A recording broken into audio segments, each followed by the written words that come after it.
Gemini, welcome to your December 2019 Astro Update. It's Raina here. I have a question for you, Gemini. When is a woman not a woman? When she's a little horse. I'm a little horse because I have just been dealing with a very bizarre flu that turned into a cold that, just keeps deceptively, seeming to go away and then, reinvents itself. I think it was engineered in a lab. But anyway, I'm getting better, so I'm able to actually talk somewhat decently. I realize that we're already into the month of December, but we do have a lot going on ahead of us, so it's not that there's nothing to talk about. So, Gemini, in the month of December every year, for the first 3 weeks, the sun is going to be in your opposite sign, which just happens to be my sun's sign, Sagittarius. And the opposite sign means it's in the opposite house. So the opposite house of the first house is the seventh house. Obviously, this is a general reading. To make things simpler, mileage may vary. But in any case, the point is that the emphasis becomes relationships. So I wonder if Gemini people, when they trace back their love life, and by the way, the seventh house is like the commitment phase.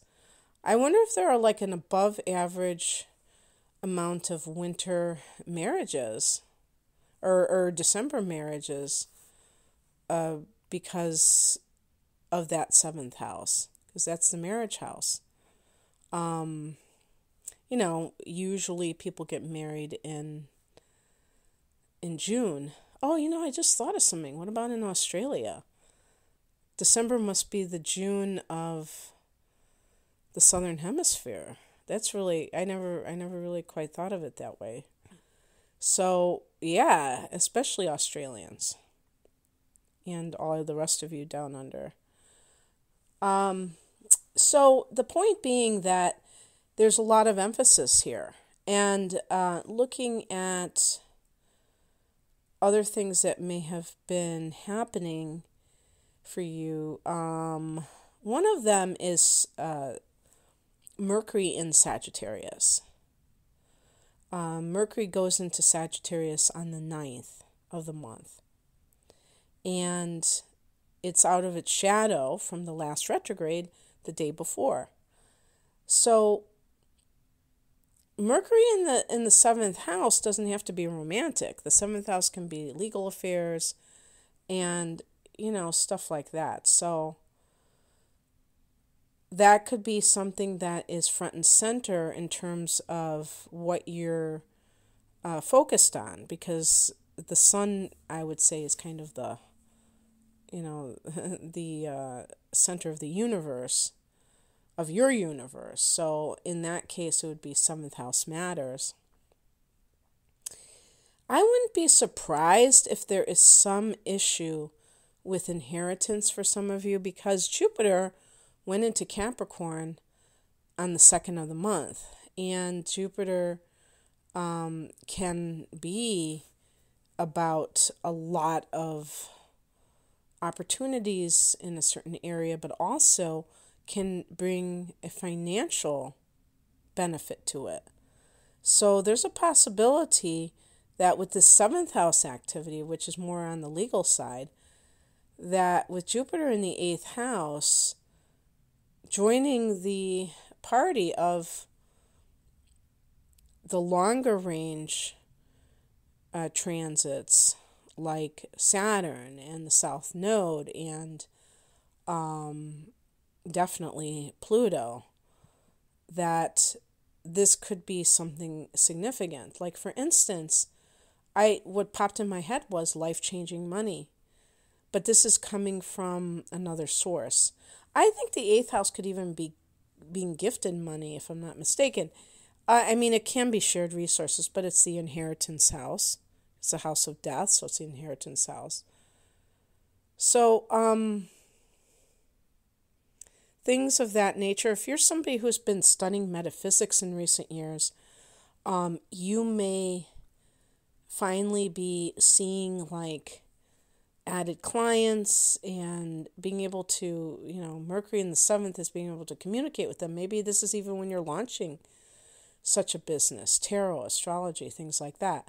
And December is a good month for that because, Mercury's out of its shadow, and the only planet that's going to be still retrograde in December is Uranus. That's an outer planet, and that'll go direct in January. So it's really, I would say, we got a couple of good months open that are retrograde free for the most part. I think it isn't until March that we have another Mercury retrograde, and I don't think that there are other retrogrades until then. But then there will be, one after the other at some point in 2020. 2020 is going to be significant for retrogrades because I believe both Venus and Mars are retrograding in the same year. They don't retrograde every year. So that'll be interesting. But so all of that is going on with the backdrop of you maybe kind of being diplomatic too with the seventh house, where you're trying to get along with somebody. Even with court cases, this can occur, where you're trying to cooperate. You're not trying to create more problems. You want to have the best possible outcome. On the 11th or 12th, depending on where you live in the world, there's a full moon in your sign, and it's at 19 degrees of Gemini. So this can indicate kind of a closure or an ending to something regarding your life, but especially how it relates to you as an individual. And this is, I know that sounds very, very vague because it could be just about anything. An example, let's say you're going through a divorce, and this is what the court activity is all about. You may have been married for 30 years, and let's say you're a woman and you took your husband's name and you just, that was your name.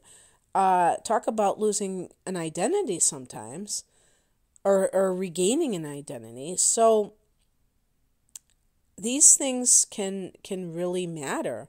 These milestones. And this is a great time for you to kind of take stock in, how has 2019 been like for you, Gemini? Have you felt like you were fighting upstream or uphill? Did you feel like everything was falling into place?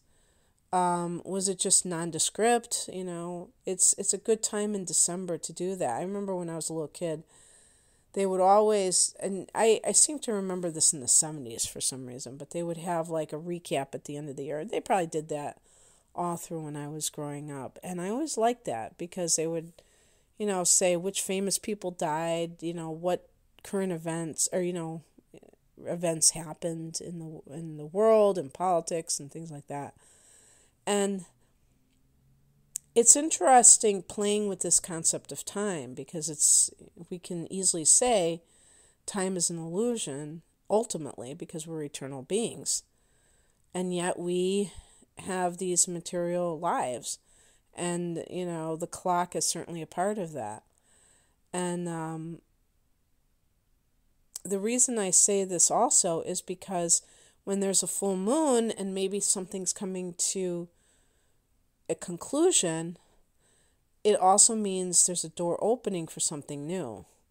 So that's why it is important to take stock, because otherwise, if you have a significant event, let's say, the person who's very, very disempowered and they have their partner leave them. So they're going through a divorce, but it wasn't one that they initiated.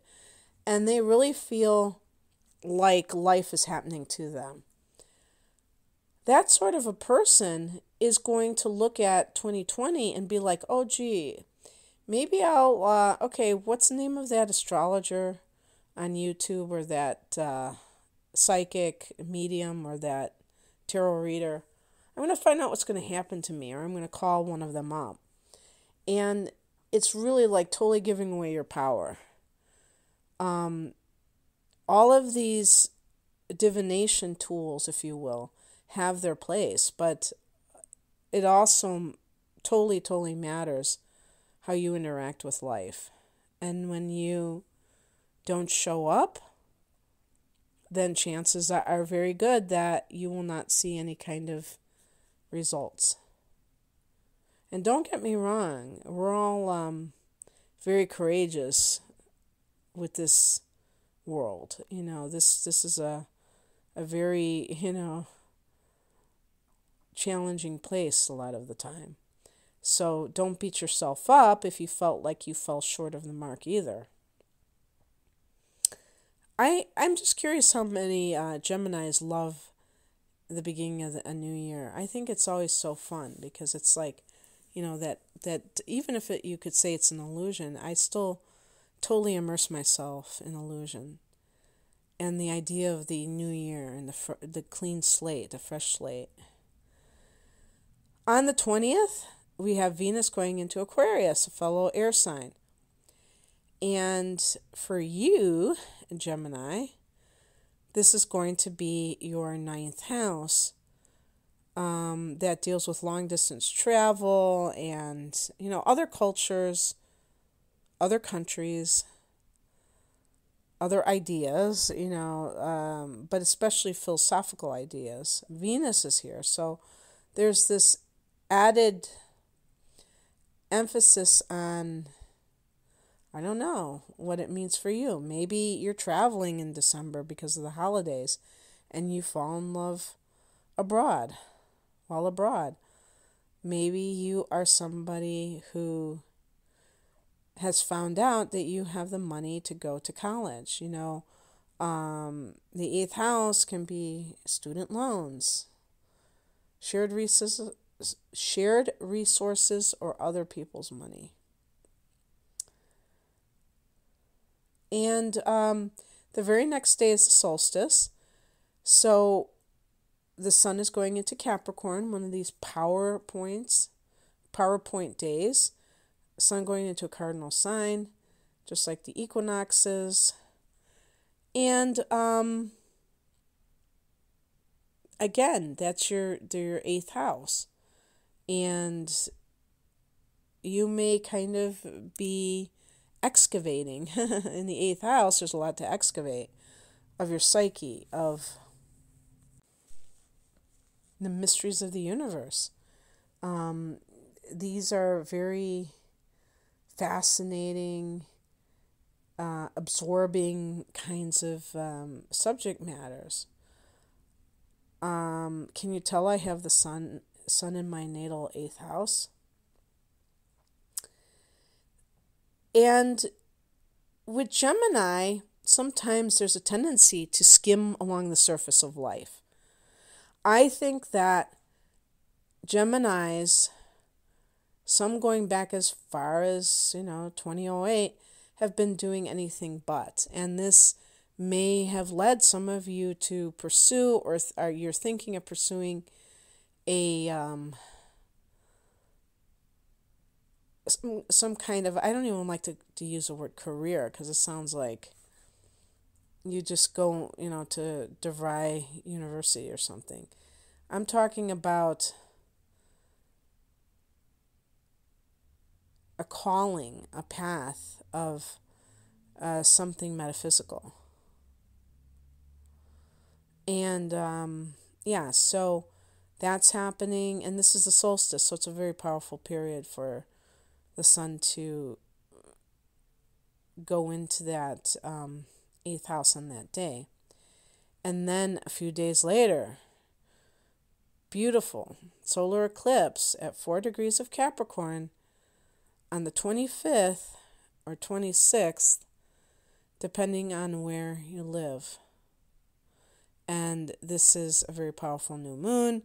This is going to be forming a conjunction with Jupiter at 5 degrees of Capricorn and a trine to Uranus at 2 degrees of Taurus.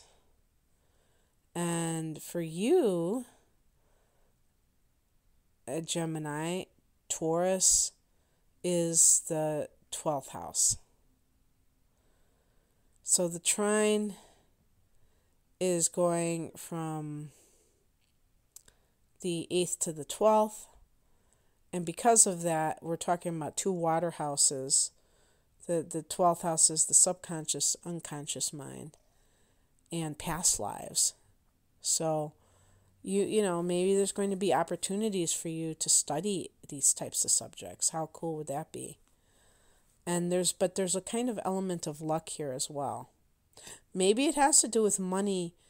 Maybe, you know, I would say, like, I mean, even with the lottery, but it's like a past life thing. Like this is like good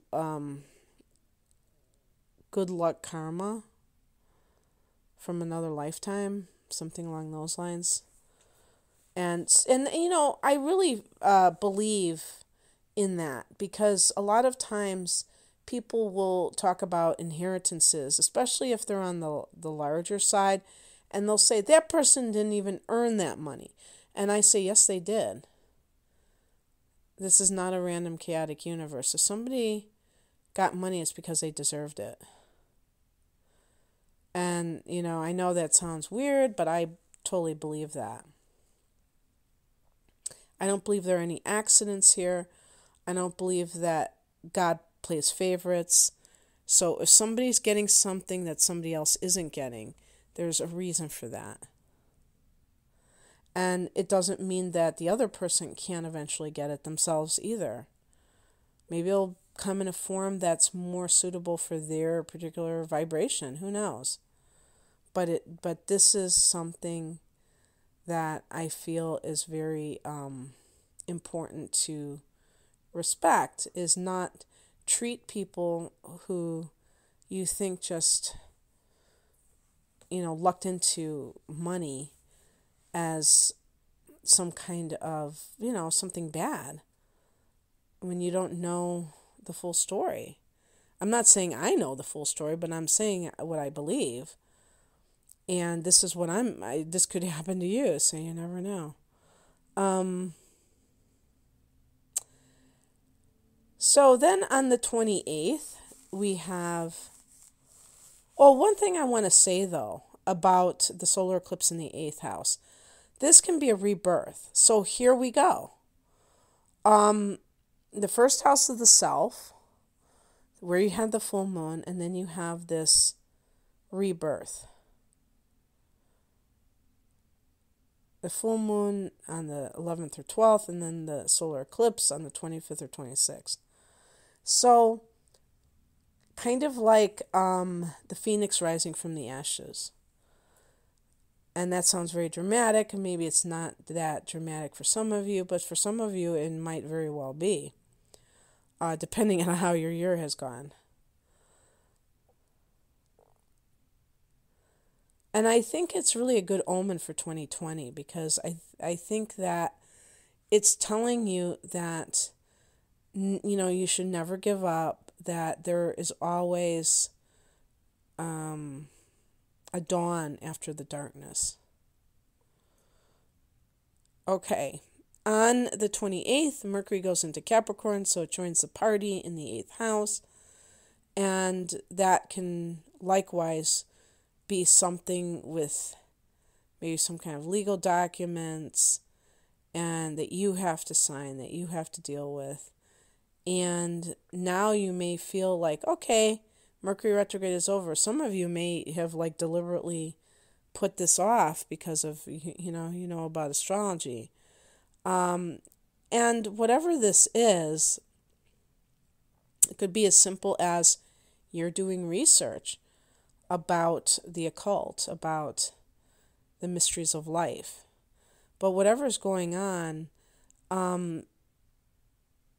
it's making your mind very deep. You're, researching, and you're just, because you're ruled by Mercury, this is something that is very absorbing to you, that you don't shy away from, that you actually relish.